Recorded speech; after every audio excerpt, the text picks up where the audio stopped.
Good morning to all of you, and I'm sure you must be able to hear me well. Yes, sir. I'm trying to adjust my computer as much as possible so that I can be audible and also can be seen.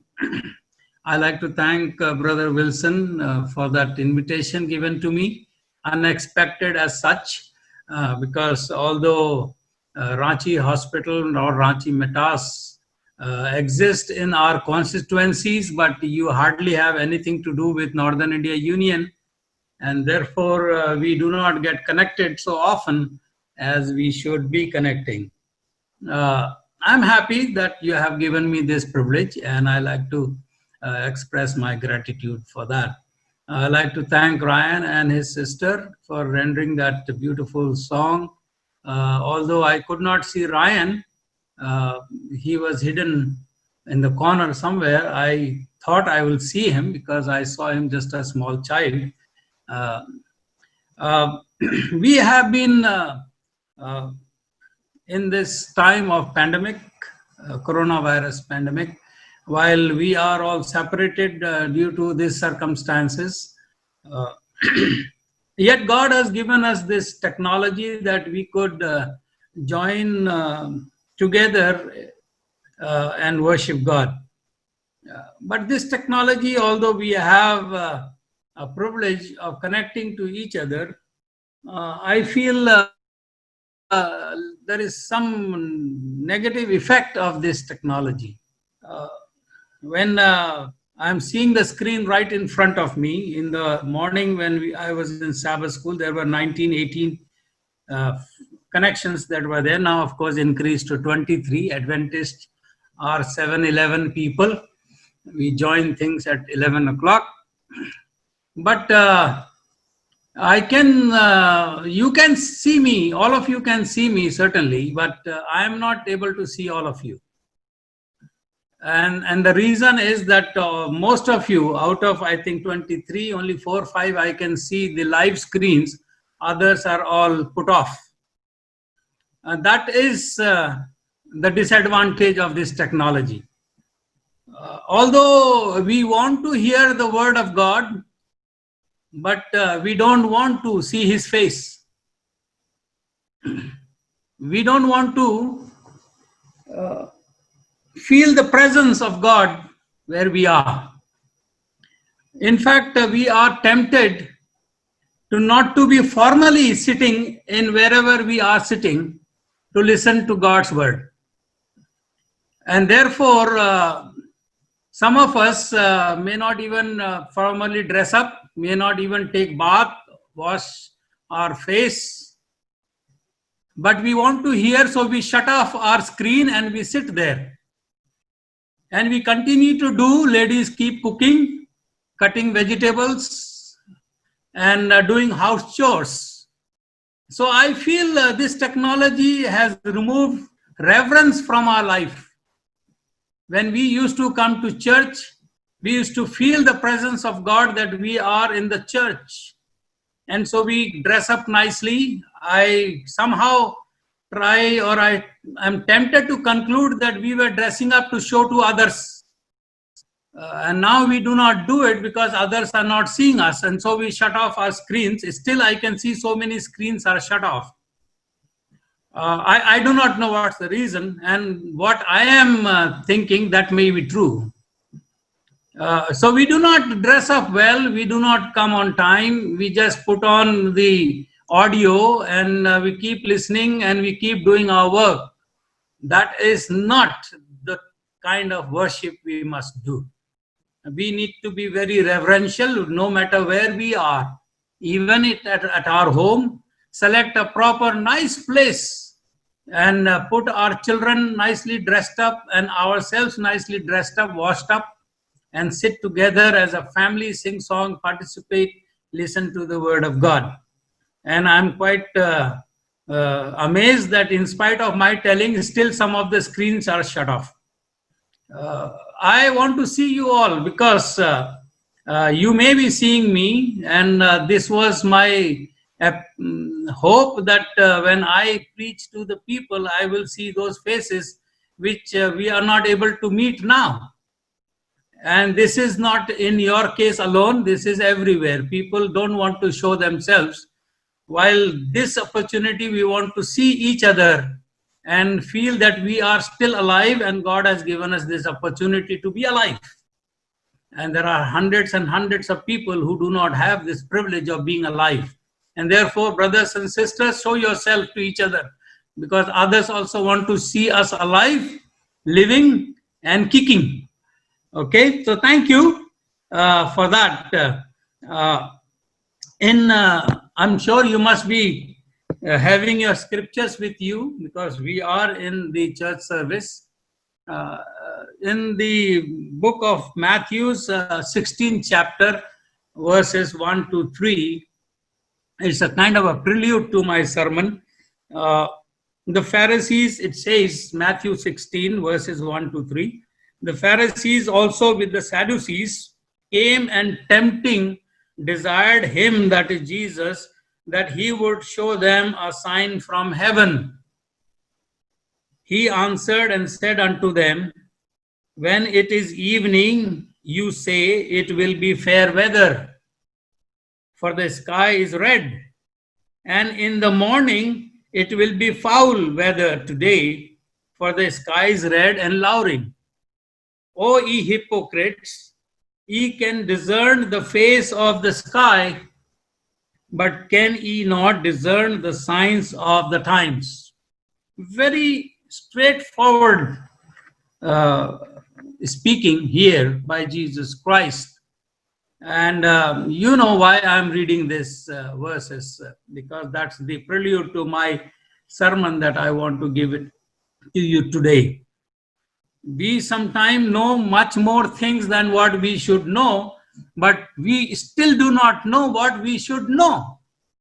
And that is the signs of the times. And Jesus says, you know the weather. You can tell what kind of a day or evening it will be. You know what kind of a morning it will be. But you do not read, you do not understand. You are not able to interpret the signs of the times properly. You are not able to understand in which times you are living in. Sometimes we interpret wrongly, and sometimes, of course, we do guesswork. Sometimes we do not even understand the signs. My wife is from Jharkhand, as some of you may know that. And during the rainy season, of course, she will always prophesy. When the Dundalis are around, I know you know what is Dundali. I learned that word from her only. We used to call helicopters, because we used to catch them and tie something in their tail, and then they will fly away. And she will say, when the Dundalis are around, it is going to rain. And once or twice I have proved her prophecy to be wrong. I said, you said it will rain, but it did not rain. Dundalis were there, plenty of them. And so I gave my own interpretation to that. These Dundalis come out so that they can also enjoy sunshine, not that they are interested in bringing rain. Brothers and sisters, it is very important, and now especially when this coronavirus pandemic is around us, whether we understand what's going on in the cosmic world, whether we do understand what God is trying to tell us, or are we able to just do the guesswork? Of course, as soon as something happens, Adventists are the first one to interpret, and sometimes those interpretations do not come out right. But it is important that we interpret things properly. So that's the title of my sermon, How to Interpret Pandemic, the pandemic that we are facing today. I do not know whether you are watching the Hindi sermons that I'm posting on YouTube every week on Sabbath afternoon, evening rather. If you have not known about it, it is on Pastor VP Singh YouTube channel, Pastor VP Singh, and they are mostly related to how to survive this pandemic and what kind of an attitude we should have during this pandemic. Anyhow, let's go into our sermon. World Health Organization, WHO, declared COVID-19 as a pandemic on March 11, 2020. And as a result, this news hijacked the headlines of major news channels around the world. Everywhere, people were talking and relaying the news about the pandemic.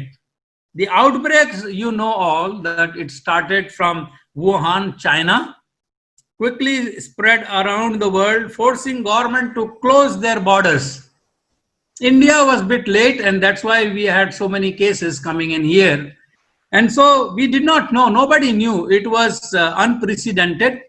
Nobody had seen that. It never had happened in a near past.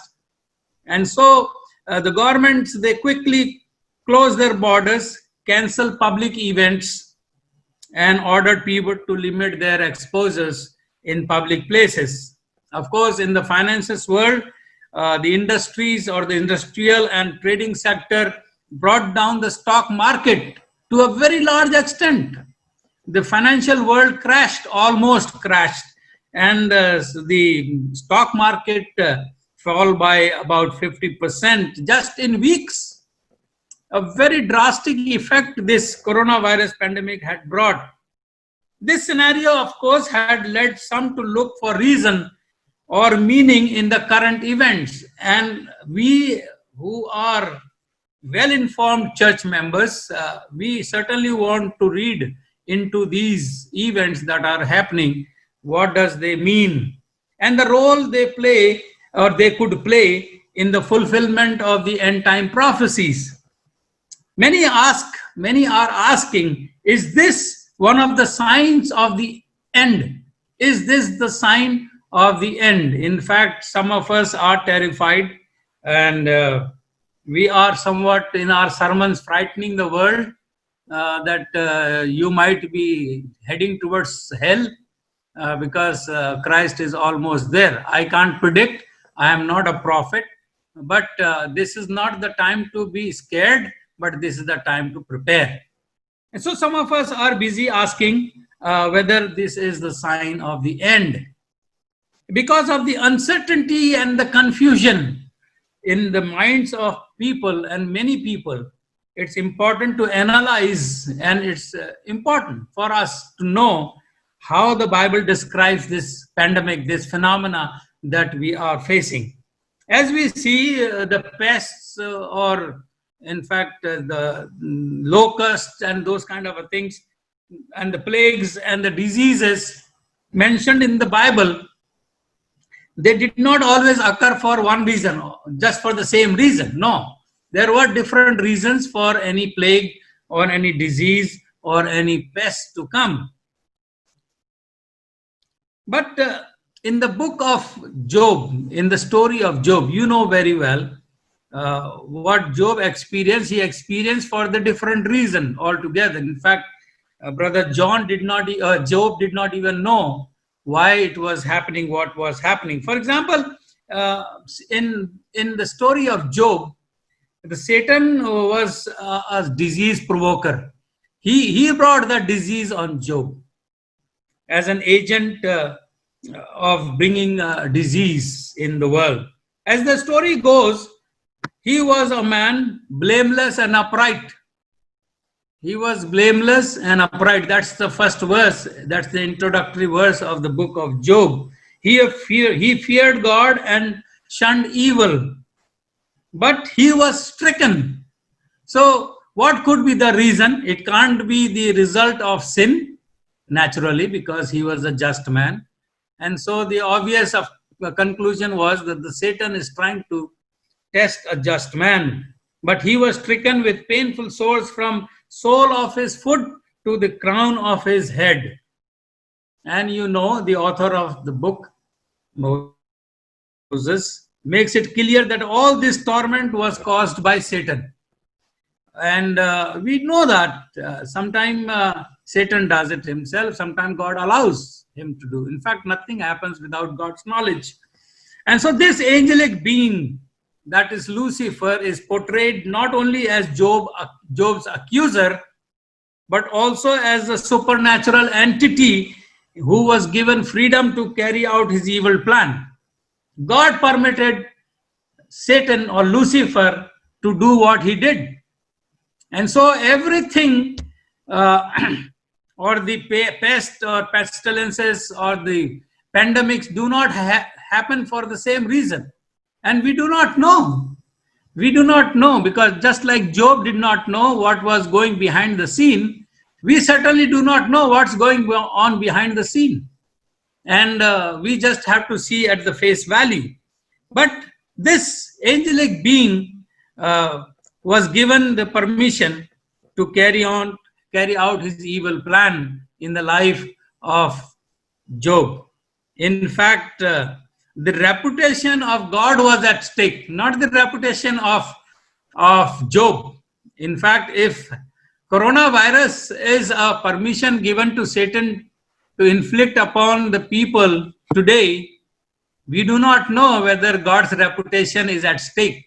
He is betting on VP Singh, that you go ahead and test VP Singh.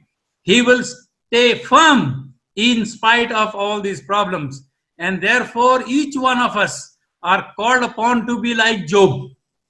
Because in case if God's reputation is at stake, I must not let my God down by no reason. By no reason. And Job did the same thing. Whether you slay me, yet I will not curse you. I will not curse you. So the supernatural entity was given freedom to carry on his evil design.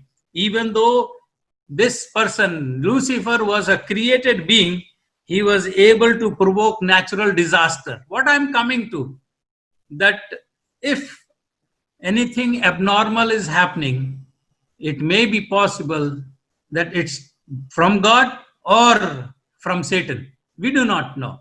We do not know. We will know it later. So this created being, Lucifer, was also able to do or provoke natural disasters and diseases, even imitate natural or supernatural acts. In fact, Bible says he will personify like Christ.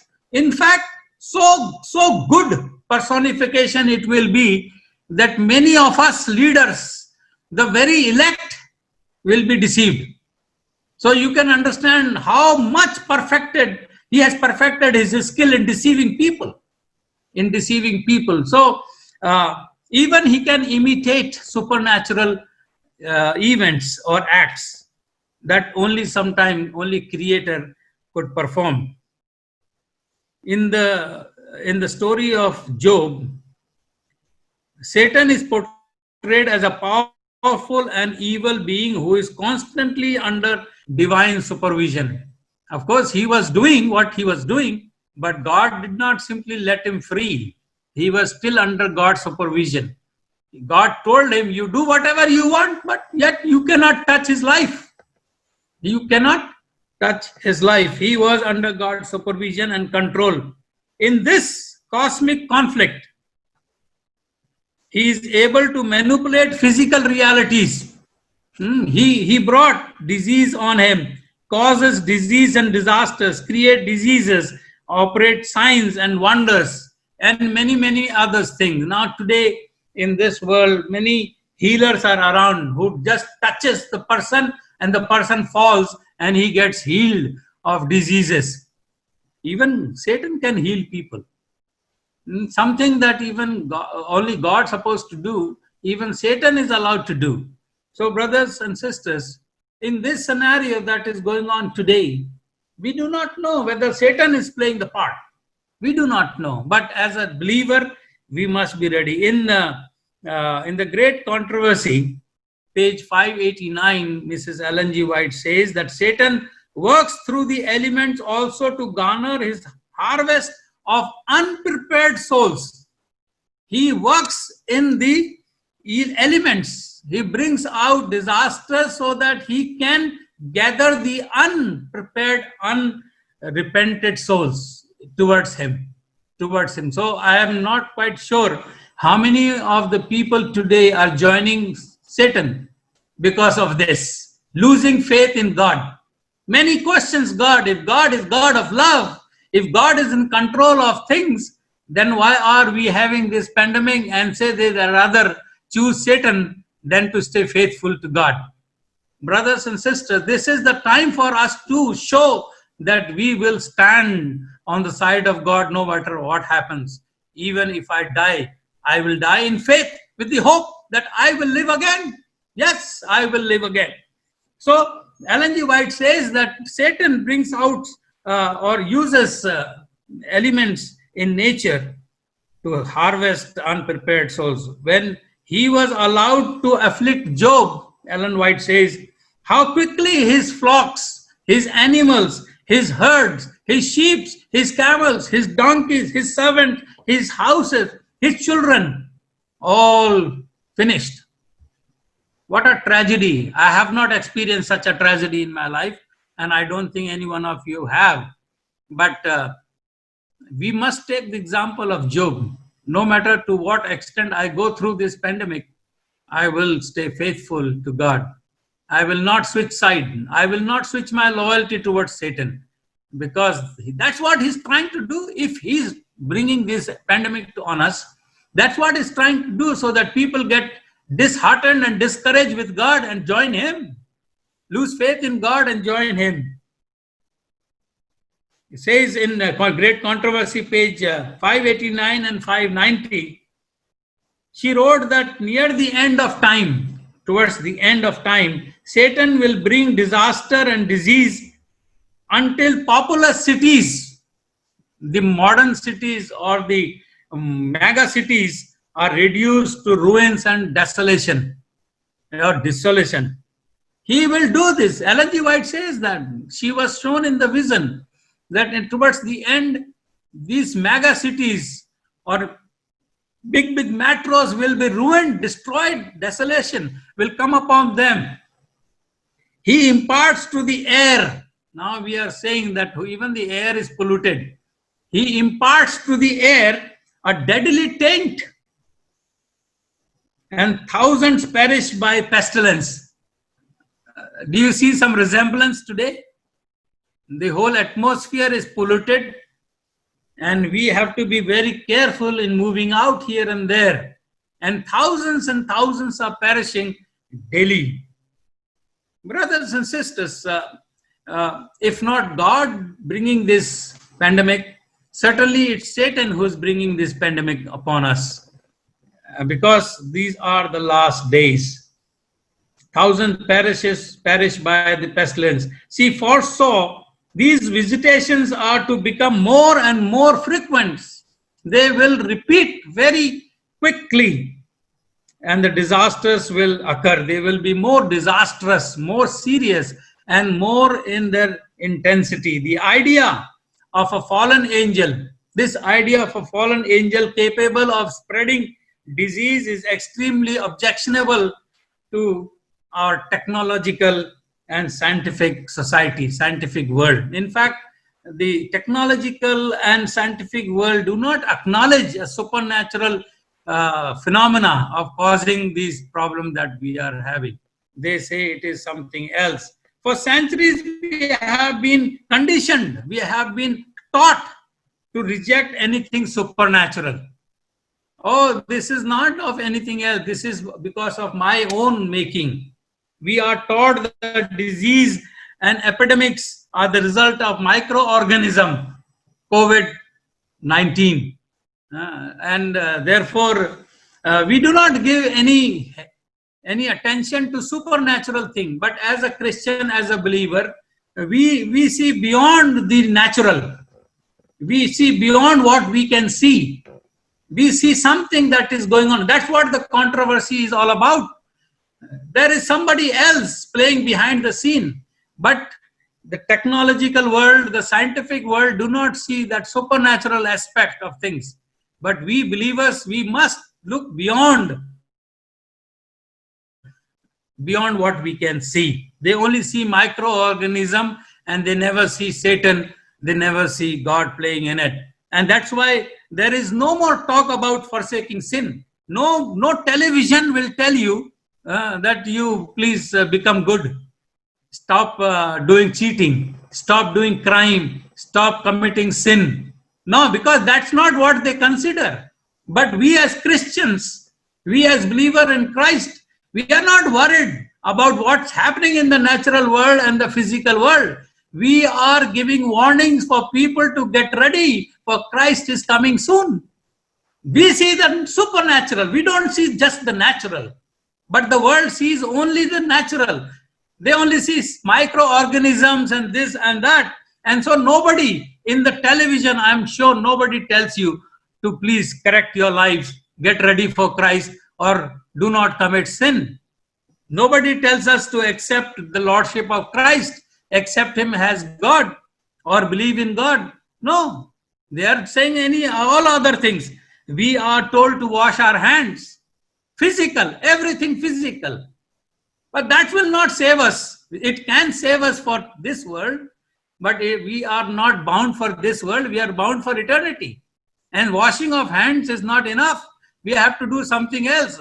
So the physical world, the technological world, the scientific world will tell you only to wash your hands, maintain social distancing of 6 feet or more, wear face masks, or avoid coughing or sneezing in front of somebody else, and stop shaking hands, do only namaskar, and so on and so forth. But nobody tells us to forsake sin. They will tell you to put mask, do not shake hand, do not do this. But we are more concerned with life eternal rather than life physical. Therefore, my dear friends, the title very correctly says, interpret the pandemic properly.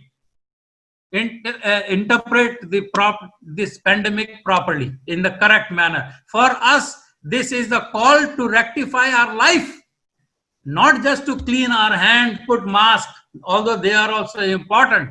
But then more than that, I am more worried about the eternal life. If tomorrow Jesus appears in the clouds where I am, will my mask save me? I may be saved from the coronavirus, but I am much worried about that Satan, my brother, who should not destroy me. That is the worry for me. So, my dear friends, this scientific view of the mechanism and the laws that governs the universe does not necessarily contradict. They do not contradict. They do not oppose the belief in the supernatural reality that provokes natural phenomena. There is nothing wrong in living by obeying the natural laws. We have to do it.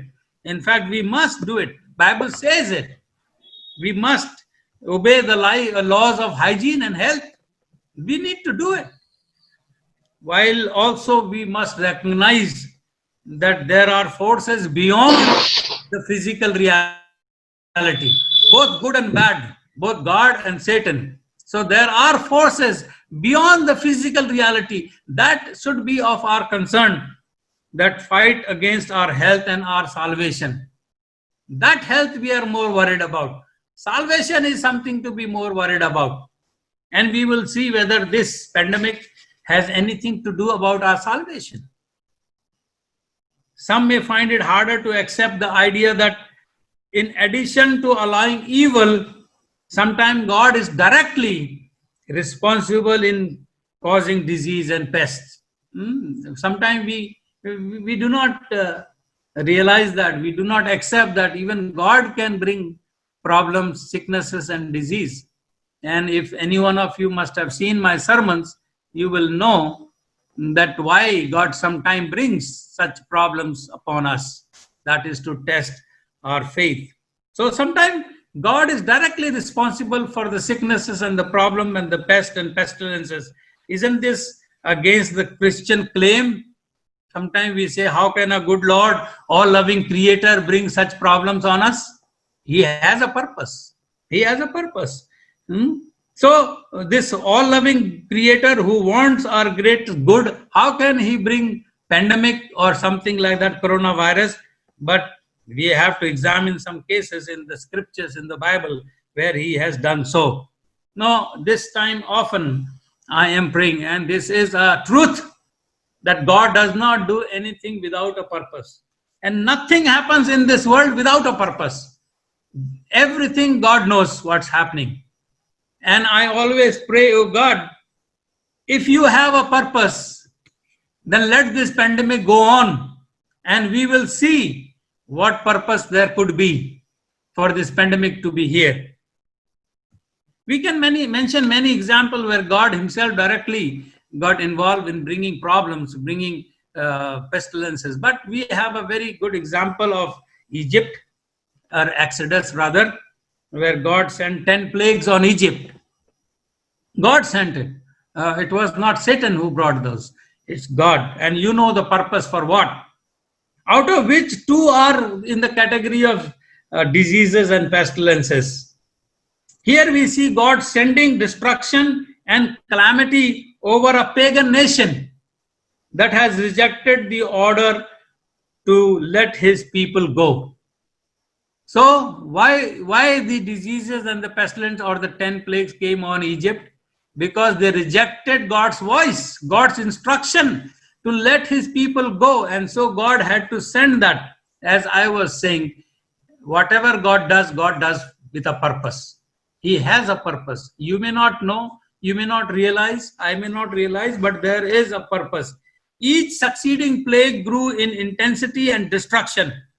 Bible says that the 10 plagues served as mighty acts of judgment. Mighty act of judgment. Can this be the case today? Mighty act of judgment for the Egyptians, for they were openly rejecting God's command, openly and in continuous disobedience. Why they had to wait for 10 plagues to happen? Why that fool could not change his mind on the first itself? At least he would have saved his firstborn. But continuous disobedience brought 10 plagues upon them.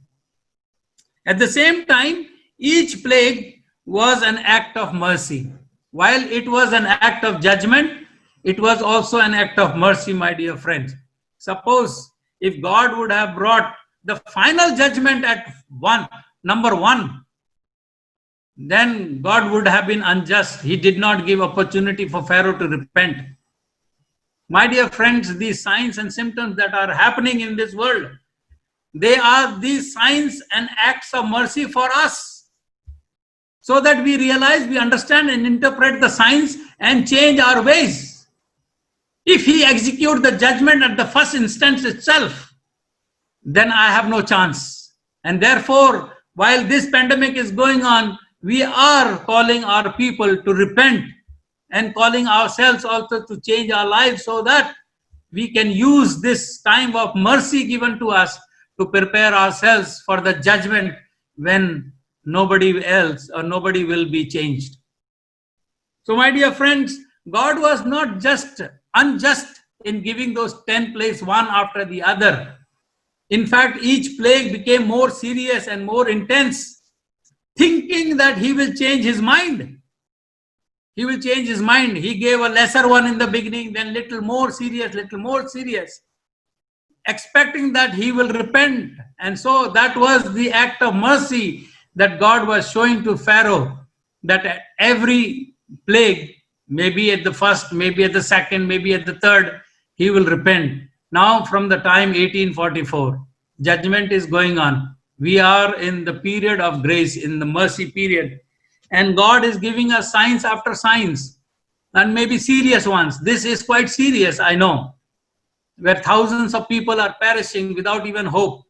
And it will be a great disaster for any believer to die without hope, because he has given the signs, and much serious signs will be coming. Those of us who are reading our morning watch every day, you will know what Mrs. Ellen G. White is talking about. A difficult time of trouble is coming ahead. And if we cannot use this time of mercy today, then we will not have a time then. Therefore, my dear friends, it's nice for us, it's important, and it is pertinent for us that we interpret these signs properly. We interpret these signs or this pandemic properly. For every time God allows sickness and destruction or evil in the Bible, he does it with an intent of awakening people to their condition of rebellion and sinfulness. And that's what we are saying. In fact, that if we are in sin, let's change ourselves. Let's change ourselves. Every time God brings these problems into the world, He's not He's not playing with us. No, no, no. He's not playing just like a cat plays with the mouse. No, that's not the case, my dear friends. He is a loving God, but in His love, He wants to see that everyone be saved. And so He sends a pain, a little more pain, a little more pain, so that I realize that I change my life. And that's what God is trying to do. So, my dear friends, there are also cases of illness by human actions, disobedience to the law of health. That also cannot be ignored. And everybody knows that, or rather, everybody should know that this pandemic started from Wuhan. For what reason? Because they were eating bats. They were eating rats, bats, lizards, snakes, everything. Still they eat. Something that God had forbidden them to eat, forbidden us to eat. And if we eat, then certainly such things will happen. So sometimes diseases come because of our human actions, disobedience to the health laws. Health laws.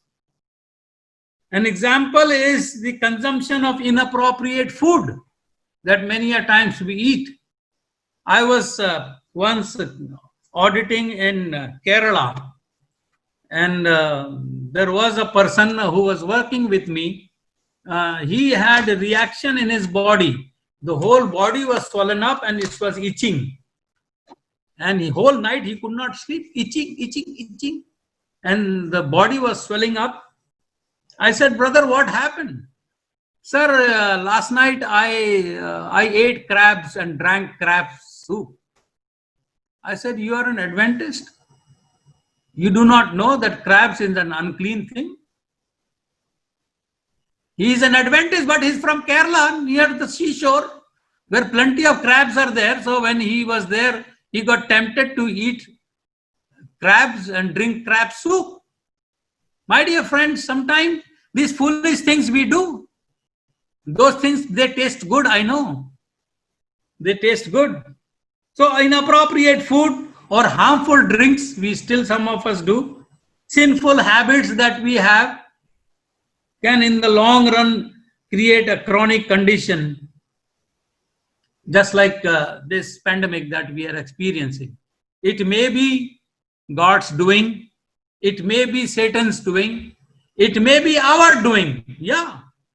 In Wuhan, they were selling all these forbidden things, and that's why it caused and it's spreading. Human beings have the capacity, please listen carefully. Human beings, we have the capacity to cause their own destruction. We can kill ourselves. God need not to kill. So if God is not playing in this thing, if Satan is not playing, then we are destroying ourselves. Because the kind of habits we have, the kind of food we eat, and the kind of life we live. Now today, always everybody says the most dangerous diseases are the lifestyle disease. Diabetic, heart attack, or heart diseases, or high and low pressure. Why? Because of the wrong living habits. I suffer with diabetes, not very high, but still, because I sit on this chair, which has become a curse for me. Because of our wrong habits. So humanity has capacity to kill itself. God need not to kill. We are in sin, and sin will take us with it. So as long as sin is with us, we do not separate, we will die with the sin. Whether it's sin of eating, sin of drinking, sin of living, whatever sin. So we cannot blame God for everything. Sometimes we need to blame ourselves. So brothers and sisters, these habits have brought chaos in our lives. Jesus predicted that these things would become more common before the second coming. But he says in Matthew 24:6, see to it that you are not alarmed. He said such thing must happen, but the end is still to come. Why he's saying that? These are the warning signs for us. He's giving us opportunity. He's giving us opportunity. My opportunity, my dear friends, brothers and sisters here, my opportunity ends when I die. I was saddened to know one of our known person. Friday, he got a serious symptoms. Saturday, he went to hospital. Sunday, he died. And just Friday, we heard another volunteer from Chhattisgarh. He expired because of COVID-19. My opportunity to repent ends when I am gone. Why to wait for this pandemic to happen? Why to wait this pandemic to take me away? Brothers and sisters, Jesus said, end is not yet, but my end happens when I die. And that can be any time. That can be any time. So my door of mercy closes when I'm gone. So these events, these coronavirus or whatever that is happening now, they simply serve as a confirmation that the Lord's words are true and faithful. And it's given opportunity for us to repent. Repent. Positive outcome. Mr. Wilson did not give me time when to end. And those of you know me, you know that I talk too much. That's my good habit or bad habit, whatever you can call it. My watch says, my clock on the wall says it's 12 o'clock. I will take maybe another 15-20 minutes if you do not mind, because I'm not concerned about time when I speak about God's word. So is there any positive outcome of this pandemic? Are there any positive? And there are positive effect. In fact, sometime I say thank you to God for this pandemic, because there are a lot of things that has happened which could not have happened if there was no pandemic. The pandemic has forced churches to grow in ways that could ensure future growth. I do not know. I can on Zoom tell my friend Wilson here that we need to grow. Zoom is only limited to people who are connected on Zoom. Yes, sir. And therefore, I encourage you. I know you may be a very good technical person. We are old people. You are all modern people. You know that all. Make it public. Let it go on YouTube. Yes, sir. Live, and then it stays there. YouTube is a site where God's word can affect, we do not know in how many ways. And these words which you do every Sabbath and whatever services that you are conducting, put it on YouTube. Yes. It can be live. You know how to do it. You should know how to do it. You are a young person. And that it will be there. And no, we do not know where Holy Spirit can work its ways. And therefore, pandemic has forced churches to grow in a ways that could ensure future growth. COVID-19 is rightly seen as a plague on our world, leaving a wake of physical death and financial devastation. That is there. It has caused physical death and financial devastation. Most would say that it has been terribly distressing to the churches. We were cursing when we were not allowed to meet, just like we are not allowed to meet right now. We were cursing this pandemic, cursing the government. Why churches are closed? As most of the churches around the world are not able to gather on a physical level. We are not able to come together. It's good. It's good, my dear friends. But please open your screen so that I can see you.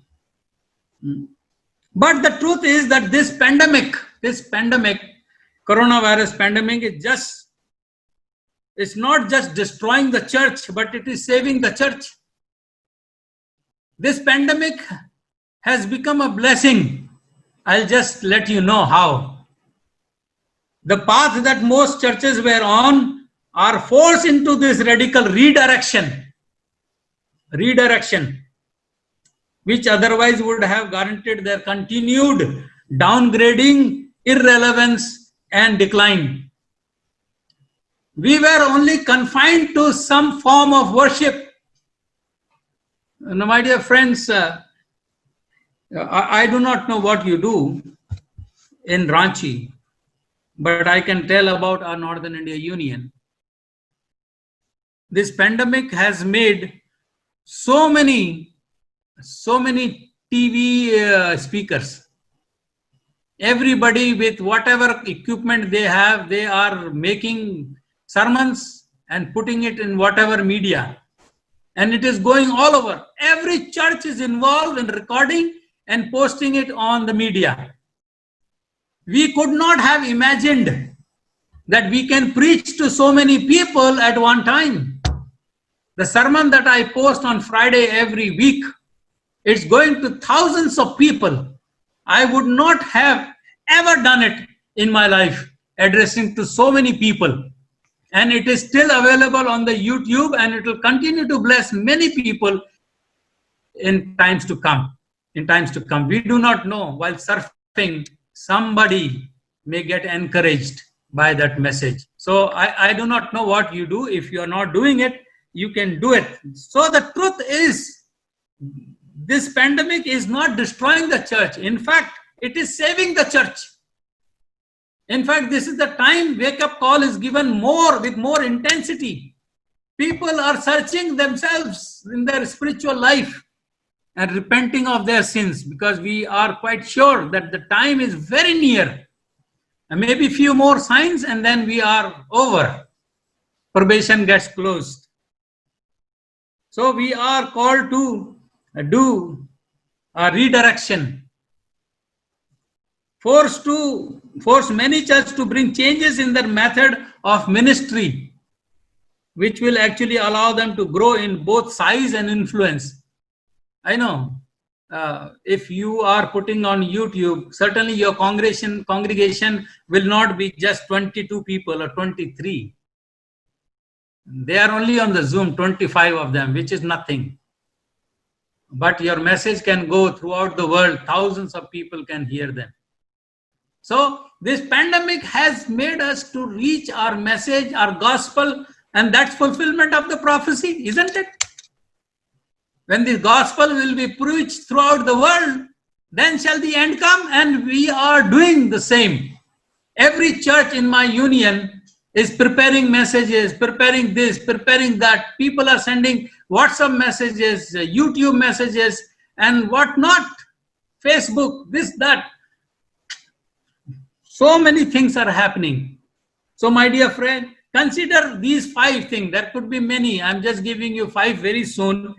5 things that are saving the church instead of killing it. Number 1, if you want to write down, I always tell my hearer when I preach, human memory is limited. Humans are limited in their capacity to remember things.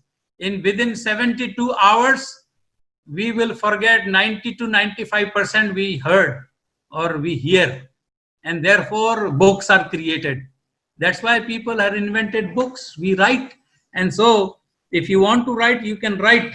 Churches are forced to move from weekend-centric crowd approach to a 7-day-a-week approach. We are no more Seventh-day Adventists. We are 7-day Adventists. Now, no more pastors. I hope Wilson is hearing that clearly. We are no more worried about how many people came today to church. We are not worried about the weekend services. In fact, there are services going on throughout the week. Throughout the week, messages are recorded and posted.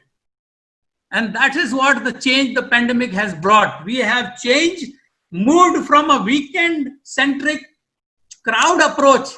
No, how many people came to listen to my sermon? That's not important now, because 25 people are listening to me, a union president in Ranchi. That's all. But there will be, if you post it on the YouTube, there will be thousands of people who will hear Pastor VP sing. So that is something that has come. No, we should embrace, of course, celebrate, promote corporate worship. Bible says, Paul says, do not neglect to come together. But there are much greater things are happening. Too many churches made that celebration the sole purpose of the church. Too many pastors only woke up only Sabbath morning to do divine service and Sabbath school. But now I'm glad this pandemic has kept us at home and we have nothing to do except preach the word of God. That's what we can do. Otherwise, Satan will use us in so many other nonsense.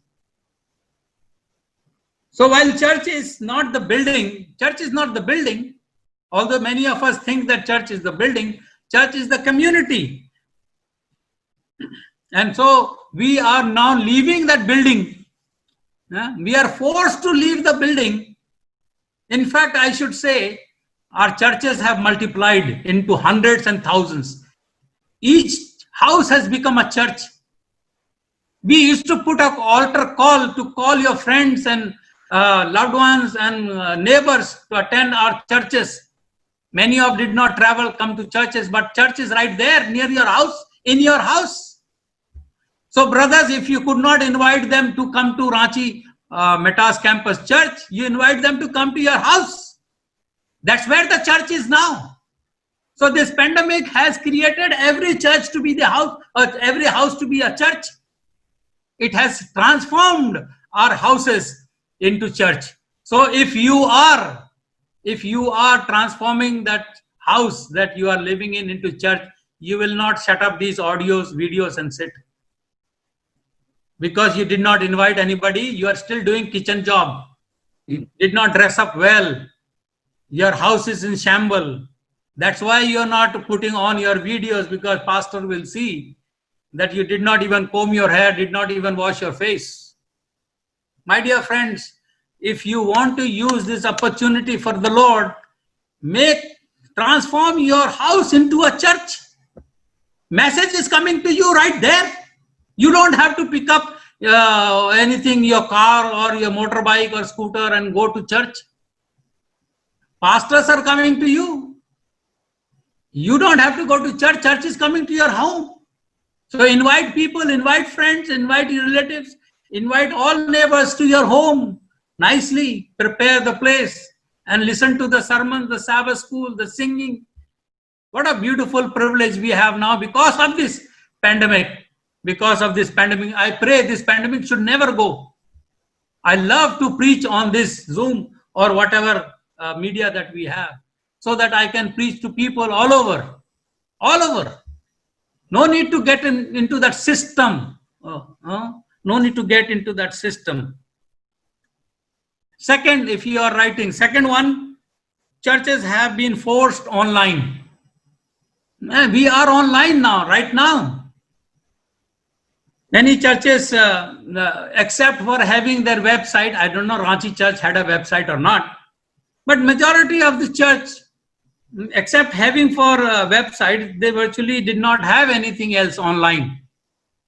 Now overnight, every church is online. VPSing is online. I never knew how to speak before a camera. In fact, I thought I'll be scared. But now the pastor who records my sermon, he says, Pastor, I never thought that you can preach in one shot, no cuts, no second take. I said, I don't know. I myself did not know the talent. This opportunity is given by pandemic. I developed my talent that I can speak before the camera. I may not be perfect. I can get perfected, God's willing. My dear friends, we have become online. A vast majority of churches have gone online. And you should also get online, Brother Wilson. Don't limit to Zoom. Zoom is just a very limited thing. In other words, churches are finally going where the majority of the people live. Jesus went where people were. And this pandemic has made us to reach people where they are. I can talk to, let me see. Because I'm not able to see who all are there. Okay. Brother Naidu, I can see here. I can preach to him sitting in my office. I can preach to Brother Bobby sitting here. I can preach to Pastor Turkey sitting right here. He's in Ranchi, I'm here. What a privilege this pandemic has given me. Okay, and you also can do the same. You also can do the same. So we are reaching people in their bedroom. I know Brother Naidu is not in the bedroom. I can see his sofa. But we can reach anywhere now. Gospel can reach anywhere. And I'm telling you, this is the fulfillment of the prophecy which Jesus said. Till the gospel is preached to the whole world, he will not come. So make sure that he is coming, because the gospel is going to every corner of the world. Third one, if you want to write, churches have been forced to embrace social media. This is a hot cake today, Pastor Wilson. Hot cake. Everybody is using WhatsApp evangelism, YouTube evangelism, message evangelism. I don't know, so many kind. I'm an old person, so I do not know so many young, this young generation equipments that are there. Everywhere people are just using and using. You know, it has, earlier we thought these are all Satan's devices. Of course, Satan also can use that. There are people who are possessed by devil, and they are also using in the church itself. We have people possessed by devil in the church. They are using this medium, but then a church can also use that, and this is a very good medium. We have gone into all social media. Today churches are forced to learn that social media is a communication network system of today, and this is the way where we can reach the young generation now, because they are used to only these gadgets. They are not interested in coming and sitting there for 1.5 hours listening to Pastor VP Singh talk from 11 to 12:30. He wants to have it in his gadgets. This is a small thing. Where is that? I don't know where I kept it. Into this one, so that he can see VP Singh speaking anytime he wants. So we are reaching to the new generation today in the way they want to reach. Do not expect them to come to church. Let the church go to them. And young generation is used to this equipment. They are well versed in this, and put message in their hands so that they can use it anytime they want. Fourth one, churches have been forced to innovate and change. That's very important. Now old generation like us, we are irrelevant. We are irrelevant. We are following all old systems. It's all over. Things have changed. World have changed. You know, they say that necessity is the mother of invention, and necessity is also mother of change. And whenever we brought something into the church, whenever pastor stood up there or brought some item in the board, the old people like me will oppose. No. We cannot do that. Huh? We have never done that before. That's the answer. All old people used to give. We never imagined that these kind of things can happen. Coronavirus has made us to do that. And now what people are saying, we must do things like never before. Earlier they used to say, no, we never did like this before. Now they are saying we must do things that never happened before. We must go more and more and more. My dear friends, I want to use this opportunity given to me, my brother Wilson, because I do not know whether I'll get another opportunity or not. Because you are not connected to us. Either we are connected, but you don't want to be connected. So we cannot get opportunity.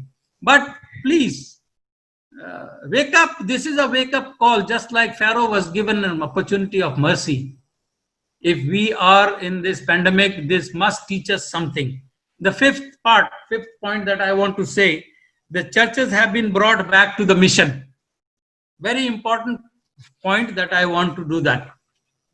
When all of our methods and practices are taken away, no, we used to have 9:15 and till 12:30, one thing after another, all fixed, everything fixed. Method, all methods, those methods are all gone to dogs. When methods and practices are taken away, the mission still remains. We may not be going into the church. We may not be doing the things that we used to do before, or in the same way. But mission does not go anywhere. We still have the same mission to do, but we can accomplish that mission now in a much better way. And that's what the scripture reading was. Go ye into all the world and preach the gospel to every creature. We could not do that before pandemic, but we are able to do now. Even the communist country cannot stop this preaching. No, because these waves are not limited by boundaries. They are going to the satellite and zooming anywhere and everywhere. So my dear friends, mission must go on. And now is the time that we must be more into this. I can see Ivy there, a very good, talented lady, and she can also do a great job in proclaiming the mission. Please switch over to the electronics. Switch over to electronics. Whatever talent you have, please do it. Please do it. Go ye into all the world and preach the gospel to every creature. In fact, Matthew also says, go ye therefore and teach all nations, baptizing them in the name of the Father, Son, and the Holy Ghost. And I know, are you seeing the unlocking prophecies seminars? Yes. Only section people are shaking their head. Others are not. Beautiful end time messages are coming. Please see them. If you do not have Pastor Wilson, I can still send you the links, distribute to your people. The AWR, that lady, the vice president, is giving beautiful messages for the end time people. Sure, sir, sure. So sometimes our methods gets confused with purpose. We were not concerned about the purpose, we were concerned about the methods. We were only involved in doing the church services, and mission was not happening. The lay members, the workers, the members of the church were not going beyond the church, the concrete church boundaries. But now they are going. Now they are going, and we must. So sometimes we confused method with mission. Mission is not in that four walls. Mission is throughout the world. Till the pandemic, we were focusing on methods. Now the focus is shifted to the mission. Preach to all the world. Churches around the world are seeing the true mission in a new and liberating light. New way we can reach to the people. Mission is in the center of everything we do. I know most of you are hospital workers there, and the school workers there, but mission is in the center of everything we do. You know, everywhere there should be the mission.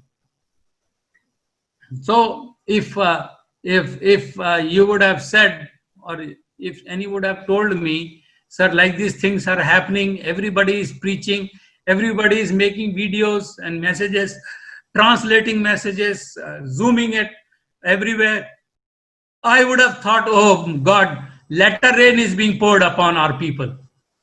Or this is the work of the Holy Spirit. Certainly it's the work of the Holy Spirit, but through this pandemic. And so my title of the sermon is Correctly Interpret the Pandemic.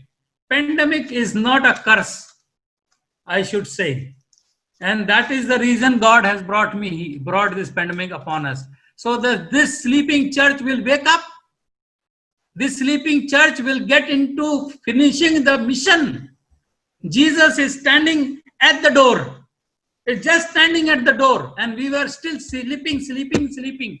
We were praying for revival, but it was not happening. But this pandemic has brought revival in the churches, in the lives of people. I'm telling you, because of this pandemic, so many souls will be saved in the kingdom of God. So for me, I rejoice because of this pandemic, that I could at least do my part in fulfilling the mission of the church. Perhaps that's what God has done. Revival was not coming. We were praying and doing this and that. All kinds of revival meetings, spending hundreds and lakhs of rupees, where nothing was happening. But this pandemic, who has made us to sit at home, and search our hearts. If you are not doing it still, my dear friends, it will be late. No, we are made to sit at home, nothing to do. And if you are not listening to my sermon, they will encourage you. Please listen. Pastor VP Singh in the YouTube, you will have all those 25, 30 sermons there. Start from the first one. While we are sitting at home, do something positive. Enrich yourself with the word of God. Prepare sermons, preach sermons. Nobody is going to hold you. Right now, YouTube and all these things are free. Just prepare anything through your cell phone and post it. Not nonsense, okay? Do it something good. So the global readjustment to this crisis, can help us better understand the scenario in place when the world will finally be ripe for the final battle. We have to make ready ourselves and make others ready. Let's remain observant. Observe the signs of the times. We do understand the weathers, but observe the signs of the times too, and be attentive until the glorious cloud of Christ's return appears in the heavens. Soon it will happen, my dear friends. I know, at least I can say of myself, I'm not ready yet. I'm trying to be ready. And maybe this pandemic will make me ready. Because every day I'm scared of being dead. Because we do not know when our number will come. Every day. And when that fear is there, whatever it is, even if fear makes me ready, that's fine. As long as I enter heaven, I have no problem if this pandemic continues the rest of my life. I'm not interested in going to offices. I'm still going to office, of course. I'm not interested in doing any other thing except the best thing to prepare myself, my family, and all with whom I work for the kingdom of God. And I'm praying that this pandemic should end into second coming. And if that wish comes true, brother and sister here, make sure that you are there. We do not know. This vaccine, all that may come. Maybe corona will go, some other corona might come. Because these are the last days and God is warning and preparing his people, giving signs and the mercy privileges that we recognize the signs and get ready. God bless you all as you enjoy this pandemic. Okay, don't be scared. No need to be scared. People in faith do not need to be worried. Even though I die, I will yet live. That's my hope. So I'm not concerned. I'm not worried. Although I take precaution because I have a lot of things to still finish for God and for myself, of course. But then let's not be worried about the pandemic. While still taking all precautions, you should take all precautions, but continue doing God's work and end this pandemic into his coming so that we all will be there. God bless you all and see you again if God willing.